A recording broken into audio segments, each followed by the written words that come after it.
Hi guys, welcome back to The Forgetful Scholar, and this week we're going to chat about books, two books. So there is a cozy mystery and a historical sci-fi romance alien maybe? Okay, so let's do the unique one first. So that's gonna be it's also a revisit for me, a reread. I just was in a mood for it, you know what I mean? And I know I have so many books on my TBR, but I just wanted to read this book. Okay, so I probably talked about it before, I'm not sure. It's a 5-star for me. It is the historical alien sci-fi romance Warrior's Woman, the Ly-San-Ter family book 1 by Johanna, Lindsey. Now, this one is an interesting one. This one was published in 1990 and it has 422 pages. So this is not a bodice ripper. Like, there is no issues of consent with this one, right? There is interesting parts. Okay, so I don't think Johanna Lindsey wrote sci-fi before this book, right? And it's their story and then their kids' stories are the next two. And I always really enjoyed this. I don't know why. So, okay, the main characters. I'm getting crazy. I'm all over the place. So the main character is Tedra, and she is from a planet. So on the opening sequence, right, we get that Tedra is lonely and her planet is very unique in certain things. So we get that because it opens up her letting us know that she changed a pleasure bot into a hugging bot. Because in their planet, kids are basically raised in like big communal homes. No parents really, but there's like people's jobs, like caregivers, to look after the kids, and then the kids do a test to see what best job they would be good for, and then they go into that job, right? So she's pretty lonely, and their race is pretty casual about sexual encounters. But this was written when time or romance novels were in that you were either like a virgin or a sex worker. Like, there was no in between, which sucks. I do like the contemporary romances when that's just not a thing. It's more nuanced, but I digress into a rant. So let's try to stay on point today. Probably not gonna happen, but here we go. I could try, right? I could try. We'll see what happens. And her job is basically, she is an elite fighter. So she's like a specialist. She's I guess our version of like America's version of like a Navy SEAL, right? She's 5'10" or 5'11". She's very tall for her people. Absolutely gorgeous, of course. She's feisty and smart, and the thing is, she doesn't ever lose her feistiness, which I love. Like, definitely makes her one of my favorites. So she's on this spaceship, and the thing is, because Johanna Lindsey didn't write a sci-fi before this, I'm always impressed of how like visual, like you could see the air, like the spaceship. Like, it doesn't take a lot to imagine it. The AI Martha, who's in charge of the ship, has a personality. She's sarcastic, she's funny. She's more like a big sister to Tedra. I always say Tedra with an N, but it doesn't have an N. It's T-E-D-R-A, but my brain is just like, no, let's put an N in there, let's go. Anyway, so I'm probably gonna keep mispronouncing it during this video. I'm sorry. So Martha's hilarious. She definitely has personality, and the hug bot, I forgot his name, I forgot to write it down. He's pretty funny too, and he's within the books also. A source of huge jealousy for the hero, but also later, like, they're family, you know what I mean? The three of them, the AI, the robot, and her, are family. So her planet, it's 2139 CE for her planet, but like I would disregard that, you know, because when you first read it, you kind of think, oh, this is what Earth is going to turn into. I would disregard it. It's a completely different planet, because in the third book, the son finds his great love on Earth, and Earth is like in the 90s. So her planet, it's pretty advanced, right? So her planet gets attacked by who they thought were their allies, and who they bring with them is space barbarians. This race of warriors that are like 7 feet tall. They have swords, and her people are more like guns and physical fighting. But the physical fighting basically has no effect on these guys because they're just so big and just so heavy. You know, their fighting style doesn't affect them, and their planet gets taken over. And the women are sold into pleasure slavery. And Tendra escapes, right? Tendra escapes. She manages to escape. She manages to get on a ship, and she is in search of allies. Her goal is to save her people, and no one better get in her way. That is her goal, and that stays her goal. And it's great. So eventually they come upon a planet that seems to be a sister planet for the space barbarians, because Martha does a search on the planet, and they're all like 7 feet tall. They're all very warrioristic race. So Tendra's like, okay, I'm gonna see if I could trade or bargain or something to get them to help me. That is her goal, right? So she teleports onto the planet, and because she doesn't know the culture, she immediately gets like kidnapped, claimed. It's a thing. Like, this book is very interesting mix of very barbaric, like historical old civilizations mixed with like Star Trek. Like, it's interesting. It's a very interesting thing, right? So Challen claims her, and there's this whole thing where women get claimed for their protection or bullshit like that. Like, this book always makes me mad when I read that part.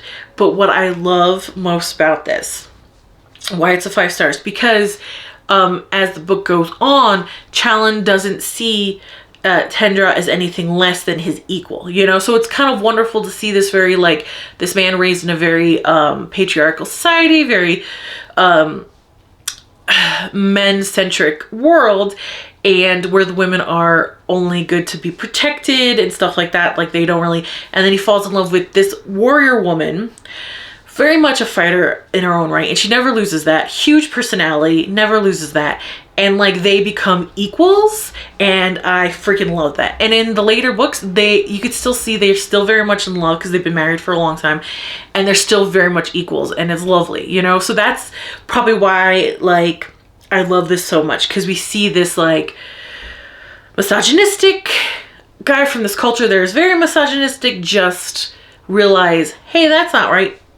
Women are equal. She is my equal, and I will treat her as an equal, you know? So that's, I love it. I love it. And the yearning in this is so good. Like, granted, this, the fun parts, the sexy parts, happen a little earlier than usual in a Johanna Lindsey book, but them falling in love is so cute, especially since Challen is raised in a world where like love, like emotions are just for women. And because the men are so big and the women are just like normal human size, his people have been like, the males have been like conditioned to like not feel emotions because emotions could hurt the women. Like, it's a very interesting concept to read about. In real life, kill, you know, but interesting in a story.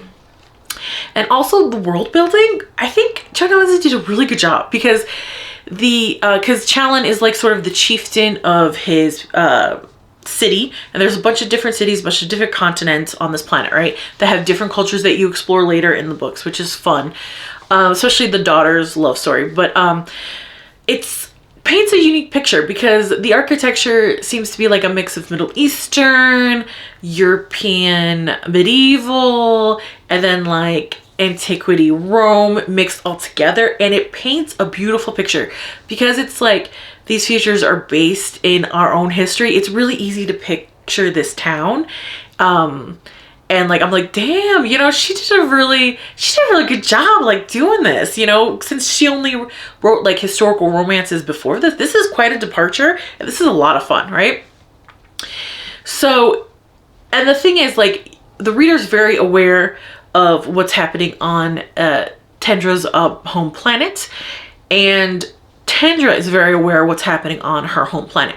So like even though she's like falling in love with this guy and they're having fun times, she feels guilty because she knows what's happening in her home world and what other of her people, her women, are experiencing, and she never loses like, I need your help, I need this, like I have to help them. And I think if Tendra didn't bring it up or even internally think about it so much, I think this book I would have hated, because she's very aware of what's happening. And like, it's not the sexy times completely blowing her mind down. She completely forgets about her duty and her people. No, she's very much aware, to the point where like she even expresses her guilt to Martha and things like that. So while this book is going on, she's trying to build, trying to challenge people to go back to her homeworld and help. And it's a hard sell because, again, women aren't equal in this society, right? So, spoiler alert, I guess, eventually she convinces them to help, because she gets Challen on her side. And even though he doesn't want to lose her, he does this, right? So they free her planet, they get the women back, like happy ending, right? And even though he's like, men don't feel love, like in the end he admits that he loves her, you know, and he can't be without her. Like, it's very cute. So like, if you want to give this a try, I would say like totally do it. It's fascinating, a departure from her usual stuff, but also like, be very aware that it was written in the 90s, and the beginning of Challen and her meaning is rough. I wouldn't call it enemies to lovers. I would call it like huge misunderstandings and cultural differences, you know? And eventually they are equal, which is, I love that part so much. So that was a fun revisit for me. And then I read The Cozy Mystery, which is the Thursday Murder Club, Book 1 by Richard Osman, published in 2021, and 350 to 68 pages if you read the outtakes and stuff like that. Now this, I kept going back and forth, right? Because I really loved his We Solve Murders book. That's his new series he's coming out with. And I heard nothing but good things, right? And the thing is, I really love the club, the people in the club. Joyce, Elizabeth, Ron, Ibrahim. I loved all four of them. Every time they came on page, I was like, oh, that's my favorite. I was like, oh, no. This one's my favorite. No. No, this one's my favorite. Like, I love them, you know?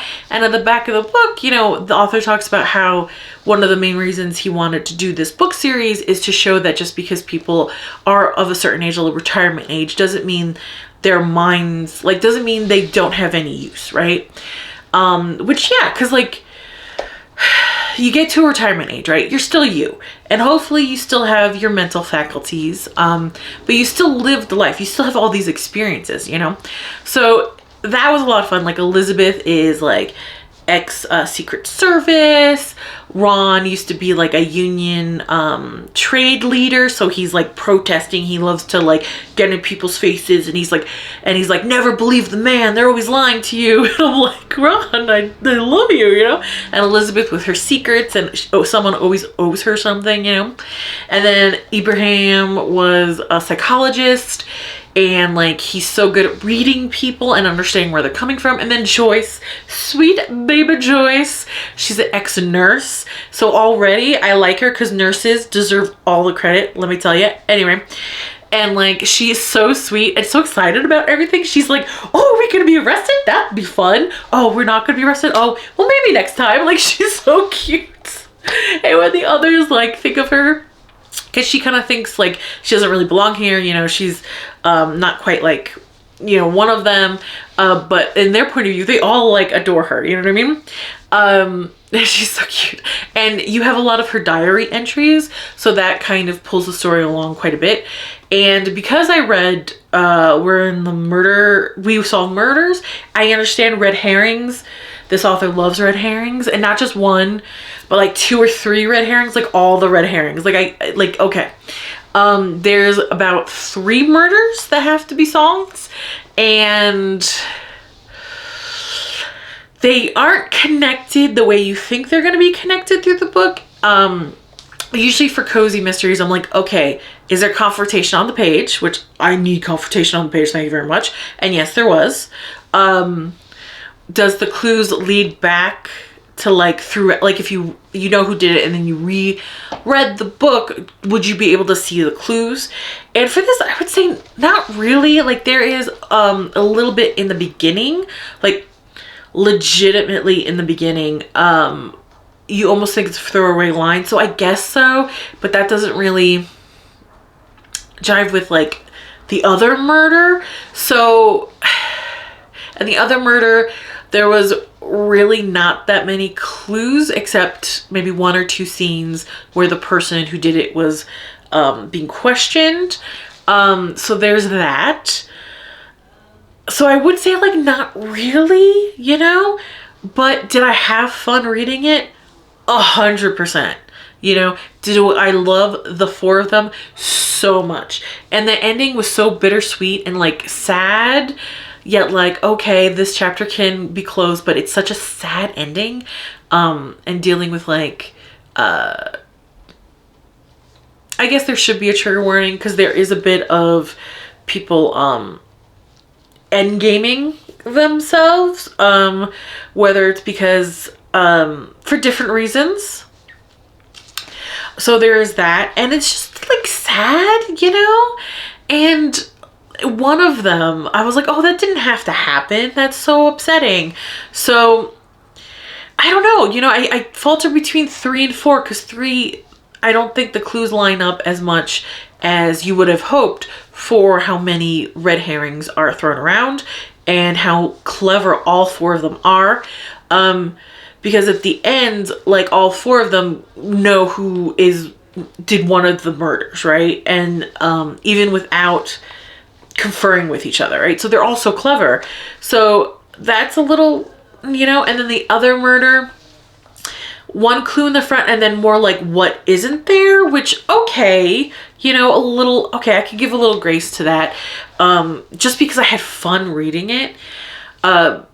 But I don't know, you know, it's such a hard decision because like you weigh what you normally, the normal checklist for this, what I have, you know, and then there's the emotional checklist. Like, did I love the characters? Did I have fun? Did I like the dialogue? Was it a nice pace? And it's very fast paced.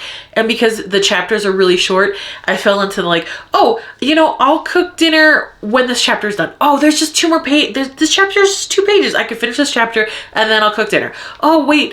But like this chapter is just a page. Let me get this. So like, so dinner was a little late. Oops. So I fell into that, but I really did enjoy it. And so basically, didn't even tell you the plot before I started ranting. So they live in this lovely retirement village and the developer wants to expand to the land next to it. And the developer, and the way this author's voice is so wonderful, and the way like he sprinkles in these little bits of personality. Every POV is like a different character, different person, and you get who they are. You know, with all these POVs, I don't get confused. I understand who everybody is, and when you're reading their POV, you could definitely read it in their voice. Like, it's beautifully done. And the land developer, for example, like he's talking about how he's trying to sweet talk this 40-year-old woman who's not really his type. You know, maybe if he shows the pictures of pools that like the girls he finds that are in their 25 or younger on Tinder, like, you know, and then at the end of that, he's like, she reminds him of his wife or something like that. So like you get a little sprinkle of one page that he's married. And I was like, oh, what an ass. I hope he's the one that dies, which, yeah, he does, but, but not when you think and not with who you think. So that's interesting. I loved the cops in it. And I love that they like begrudgingly liked the people in the club, the Thursday Murder Club, because they're so cute. Like, how can you not, you know? So I had a fun time. The pacing was great. The writer's voice, phenomenal. There was a confrontation on the page. The only thing that gets me is like, I feel like there wasn't enough clues run sprinkling through it. That's the only thing that gets me. So I think I'll probably do 4 stars. It's not a 5-star, it's not a 3-star, so 4 stars, because I really enjoyed it. I'm going to continue to read them. I just wish there was a little bit more clue sprinkled out, you know? So that's like the only criticism I have. Like, that's it, you know? So this was a week, let me tell you. This is just a crazy week, and I hope my voice doesn't sound too weird, because I've been fighting a cold for a couple days, and I'm pretty sure it's winning. So like, yikes, my nose is stuffed. But anyway, I don't want to, but it's time for me to get back to the real world. Like, comment, and subscribe, and I'll see you later. Bye.